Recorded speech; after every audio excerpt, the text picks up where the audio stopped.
Serial Kumkum Bhagya के आने वाले अपकमिंग ट्रैक में जहां पे फाइनली नया अध्याय हो चुका है शुरू और प्रार्थना की जर्नी तो अभी तक हम समझ ही चुके हैं कि वो रह रही है अपने स्टेप मदर और फादर के साथ, जिसको उसने बचपन में ही अपना लिया था। यानी जो माता रानी के मंदिर में पूर्वी अपनी बेटी को छोड़ के गई थी, वहीं से इन लोगों ने प्रार्थना को पाला है। लेकिन जहाँ पे उसके पिताजी प्रार्थना को अपनी असली बेटी की तरह ही प्यार करते हैं, सगी बेटी की तरह ही प्यार करते हैं, लेकिन उसकी माँ थोड़ी सी, बहुत थोड़ी तो क्या ज़्यादा ही सेल्फिश दिखती हुई नज़र आ रही है, क्योंकि उसे अपनी बेटी की ही परवाह है। क्योंकि उसको ऐसा लगता है कि उसकी बेटी अच्छी नहीं लगती और वो ये सोचती है कि प्रार्थना तो सुंदर है, इसको तो कोई भी लड़का मिल जाएगा। तो जी हाँ दोस्तों, इसको तो बहुत ही बड़ा लड़का मिलता हुआ नज़र आने वाला है, यानी जो राजघराने से बिलोंग करता है, यानी रौनक।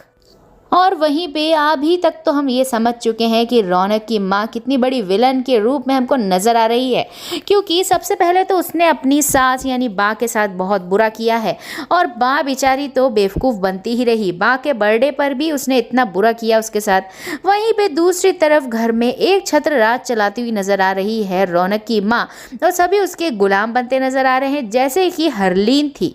वहीं पे खैर बात की जाए आने वाले अपकमिंग ट्रैक की, तो होने वाला है अब आमना सामना प्रार्थना और रौनक का, जहां पे दोनों टकराते हुए नजर आने वाले हैं। उसके बाद काफ़ी अच्छी दोस्ती दोनों के बीच होती हुई नजर आएगी। वहीं पे ये सारी बातें खटकने वाली हैं रौनक की माँ को, क्योंकि वो तो वैसे ही नफरत कर रही है प्रार्थना से, क्योंकि जब कीर्तन के बीच में दादी को फ्रंट सीट लगवा के उसने बिठाया था, तब से ही वो नफरत कर रही है प्रार्थना से कि आखिरकार जब उसने बा को जहाँ बिठाया था वहाँ बैठने देती, अपना दिमाग चलाने की क्या ज़रूरत थी। लेकिन वहीं पे शुरू हो चुकी है अब कोल्ड वॉर प्रार्थना और रौनक की माँ के बीच में।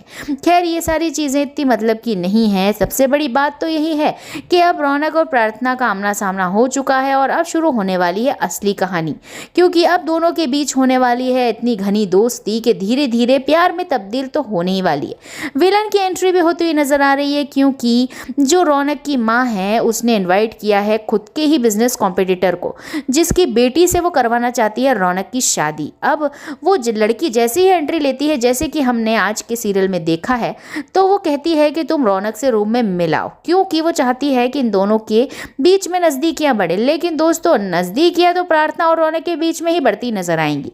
आगे आने वाला अपकमिंग एपिसोड और ज़्यादा इंटरेस्टिंग होने वाला है। बने रहिए, देखते रहिए कुमकुम भाग्य।